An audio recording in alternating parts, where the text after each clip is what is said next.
బాటిల్తోని spray చేస్తున్నారు కదా, అవును. అది ఏ విధంగా చేస్తారు ఒకసారి చూపించండి. ఇంకో ఇట్లా చేస్తాం, ఇట్లా కొనల ఇది కంకి వెళ్ళక ముందుకు ఇట్లా ఈ కొనలు వేస్తాం. కానీ ఇట్లా ఒక్కొక్క దంటుకు వేయాలంటే కష్టమే కదా, ఇలా ప్రతి దంటకి వేయాలి, వేస్తేనే కరెక్ట్. రైతు సోదరులకు నమస్తే, నా పేరు మల్లేష్, మీరు చూస్తున్నది మల్లేష్ ఎడ్ల యూట్యూబ్ ఛానల్. ఈరోజు చూడండి, నా పక్కన ఉన్న రైతన్న వచ్చేసి ఎడ్ల నరసింహ గారు. ఎడ్ల నరసింహ గారు గత సంవత్సరం నుంచి యాసంగిలో ఈ మొక్కజొన్న సాగు చేస్తున్నారు.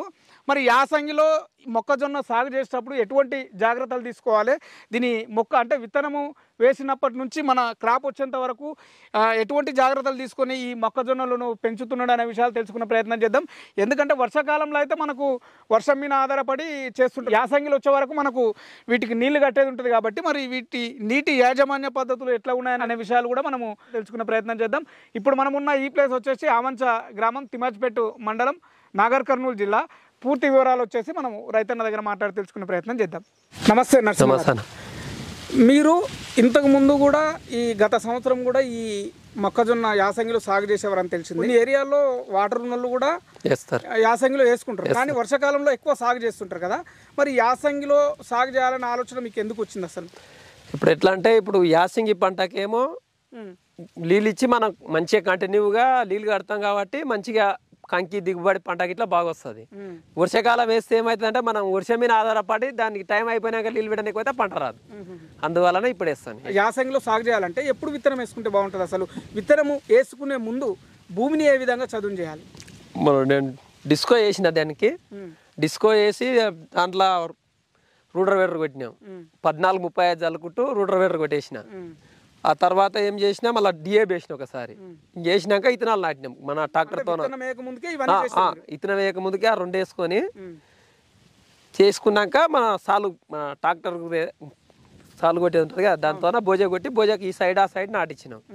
నాటించినాక ఒక 10 రోజులు మంచులతోనే నాటించిన, కూలీలో పెట్టి నాటించినాక మంచిగా మొలకలు వచ్చేసినాయి. 10 రోజుల కల్లా మొలక వచ్చేసింది. మొలక వచ్చినాక ఒక 25 రోజుల తర్వాత మందు స్ప్రే చేసుకున్నా. ఏంటికి? మొలకలకు పురుగు తినటానికి లేకుండా. అది చేసుకున్న తర్వాత ఒక్క మొలక మళ్ళీ ఏం చేసినట్టే లైట్గా ఈరిగా చల్లిన. ఈరిగా నల్లగా మంచిగా రావడానికి ఈరిగా చల్లిన. వర్షం పడింది మొన్న, వర్షం పడితే ఈరిగా చల్లిన, మంచిగా వచ్చేసింది. మంచిగా వచ్చేసినాక ఏమైంది, కొంచెం బాగా ఇట్లా పెరిగే టేజ్ వస్తున్నాగానే గట్టిగా మన తుఫాను పడేగా మొన్న మనం. ఆ తుఫానుకి మార్కెటా నీళ్ళు నిలుచుకుంటుంటాయి అన్నట్లు మళ్ళీ ఒకసారి 14-35 చల్లిన. ఇంకా దానికి ఇంకేమీ వేయలేదు. ఇంకా నీళ్ళు ఎట్లా అంటే ఇక దానికి జర కొంచెం ఆడిపోయిందంటే 2 వారాలకు ఒకసారి, 10 రోజులకు ఒకసారి తడి పెడతా మార్కెటా కాబట్టి 10 రోజులకు ఒకసారి. ఇప్పటికి ఎన్ని రోజులు అయింది మీరు క్రాప్ వేసి? ఈ క్రాప్ వేసి 3 నెలలు అయింది, 4 నెలల్లో అయిపోద్ది.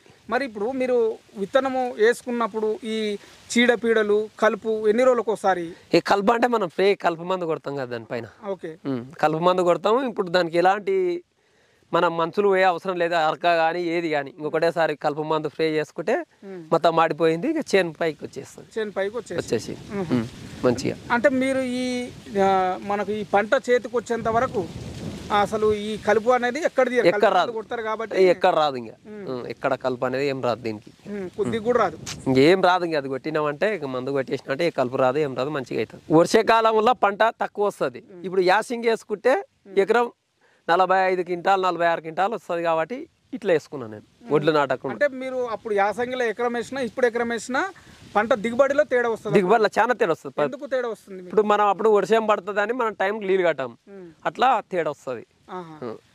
ఇట్లా అయితేనేమో ఎప్పుడెప్పుడు మనం ఆడిపోతుంది దాన్ని చూసి నీళ్ళు వేసుకుంటాం కాబట్టి కరెక్ట్ పంట వస్తుంది. కొంచెం తడి ఉండాలనే కాన్సెప్ట్ తోనే నీళ్ళు కడతాం. వీక్లీ ఒకసారి 10 డేస్కి ఒకసారి 10 రోజులకు ఒకసారి కడతాం.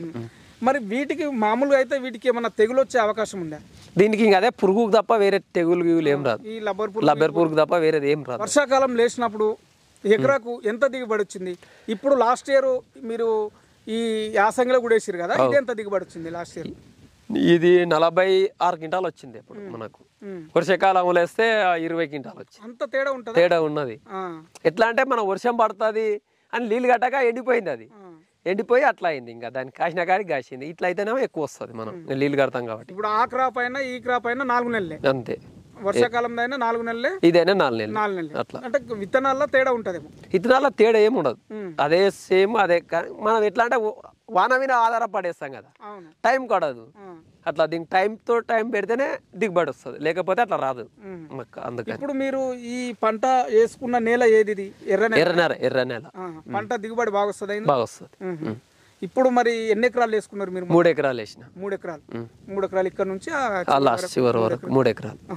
కేవలం ఈ మొక్కజొన్న మాత్రమేనా? ఇంకా మొక్కజొన్న వేసిన, మిర్చి, వరి.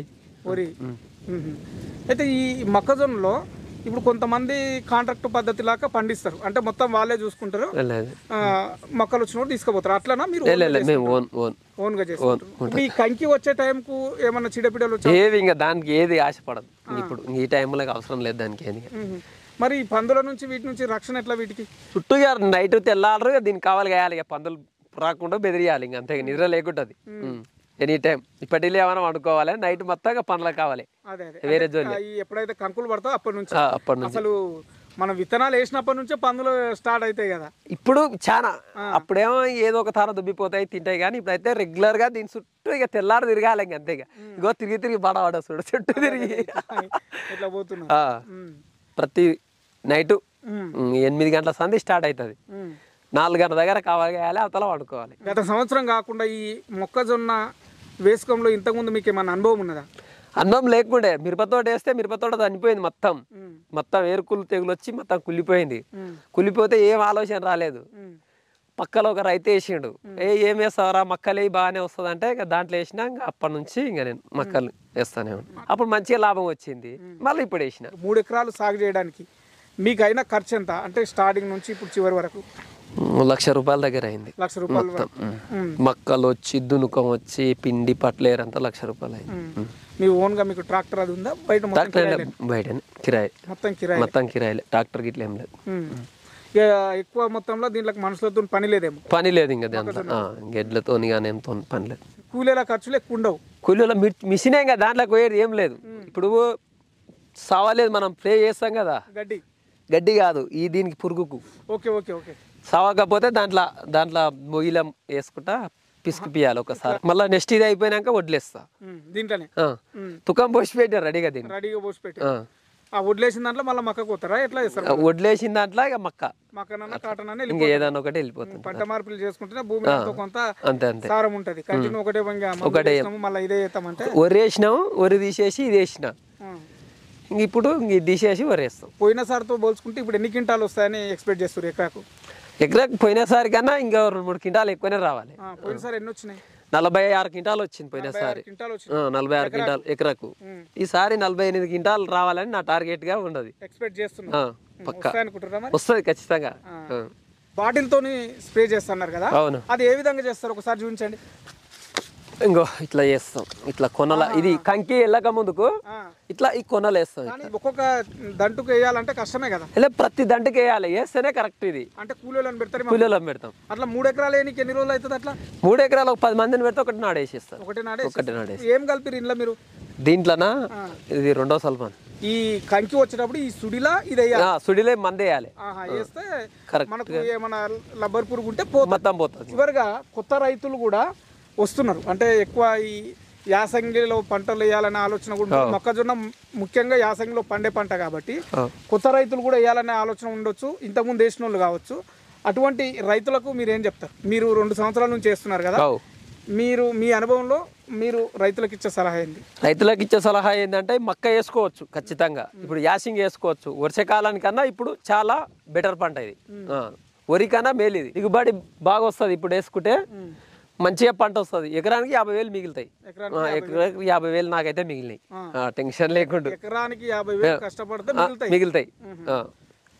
ఖర్చులన్నీ తీసేసిన ఎకరానికి 50,000 మిగులుతాయి. కళ్ళు మూసుకొని కూలీల ఖర్చులు అంతా తీసేసి 50,000 మిగులుతాయి ఖచ్చితంగా.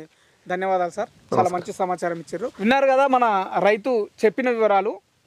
యాసంగిలో ఈ మొక్కజొన్న పంట వేసుకుంటే రైతులకు ఎక్కువ ఆదాయం మిగిలే అవకాశం ఉంది. నాకు మాత్రం ఎకరానికి 50,000 మిగులుతున్నాయి, అన్ని ఖర్చులు పోను. వర్షాకాలంలో వేసుకున్న దానికన్నా ఎక్కువ దిగుబడి వచ్చి ఎక్కువ లాభం వచ్చే అవకాశం ఉందని మనకు రైతు నరసింహులు గారు చెప్పడం జరిగింది. ఇది ఈ రోజు వీడియో.